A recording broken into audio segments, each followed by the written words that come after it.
जादुई पुस्तक और रामू की कहानी। बहुत समय पहले की बात है। एक छोटे से गांव में एक बड़े ही सुंदर और भव्य महल में एक बहुत ही समझदार और ईमानदार महाराज रहते थे। महाराज ने अपनी प्रजा की सेवा बहुत प्यार और दिल से की। एक दिन महाराज अपने महल के पुस्तकालय में गए। उन्होंने वहां एक बहुत पुरानी और अजीब पुस्तक देखी। उन्होंने अपने मंत्री को बुलाया और उससे पूछा, ये इतनी पुरानी पुस्तक यहाँ कैसे आई और ये किसकी है? मंत्री ने उत्तर दिया, महाराज, ये तो एक बहुत पुरानी पुस्तक दिखाई देती है।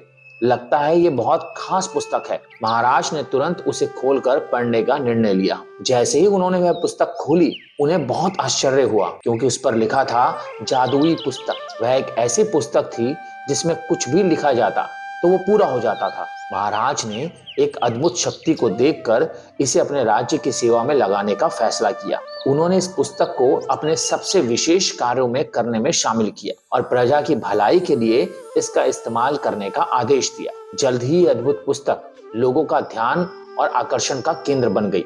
एक दिन गांव के एक गरीब लड़के रामू ने महाराज से इस पुस्तक को देने की विनती की और महाराज को बताया कि वह पुस्तक उसके दादाजी की है, जिसे उन्होंने अपनी सिद्धियों से हासिल किया था। उसने महाराज को एक पत्र भी दिखाया जिसमें इस बात का प्रमाण था कि वह पुस्तक उसके दादाजी की है। महाराज ने रामू को वह जादुई पुस्तक दे दी और कहा, ध्यान से इसका इस्तेमाल करना, जो भी आप लिखेंगे वो सच हो जाएगा। रामू ने पुस्तक का प्रयोग करने का निर्णय किया। उसने अपनी मनोकामनाओं को पूरा करने की कोशिश की और पुस्तक में लिखा, मेरे लिए सबसे सुंदर और भव्य घर बनाने का सपना है। अचानक उसके सामने एक भव्य घर बन गया। रामू को इस आश्चर्यजनक शक्ति पर विश्वास ही नहीं हो रहा था। वह उसे और भी कामों में इस्तेमाल करने का निर्णय लेता है। उसने सोचा, मैं इस जादुई पुस्तक का इस्तेमाल लोगों की भलाई के लिए करूंगा।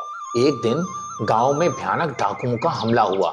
वे महाराज के महल पर हमला करने आ रहे थे। महाराज के अलावा रामू भी महल में था और भी बहुत सारे सेवक, बच्चे और बूढ़े थे। रामू ने भयानक हमले के बचाव के लिए तत्परता से पुस्तक में लिखा, हम सबकी सुरक्षा के लिए तत्परता से समस्या का हल निकालो। और पुस्तक ने तत्परता से हमले का समाधान कर दिया। महाराज ने इस अद्भुत घटना को देखकर रामू को सम्मानित किया और उसे अपना सबसे विशेष सलाहकार बनाया क्योंकि उसने अपनी समझदारी का प्रदर्शन किया और जादुई पुस्तक का सही इस्तेमाल किया। रामू ने सबको सिखाया कि इस शक्ति का इस्तेमाल सिर्फ भलाई के लिए करना चाहिए और समस्याओं का समाधान करना ही सच्चे इंसान की पहचान है। इस तरह रामू ने जादुई पुस्तक की मदद से लोगों के जीवन में सकारात्मक परिवर्तन लाया और खुद भी महानायक बन गया। हमें इससे ये सीख मिलती है कि हमें दूसरों की मदद करनी चाहिए और साथ मिलकर समस्याओं का समाधान करना चाहिए।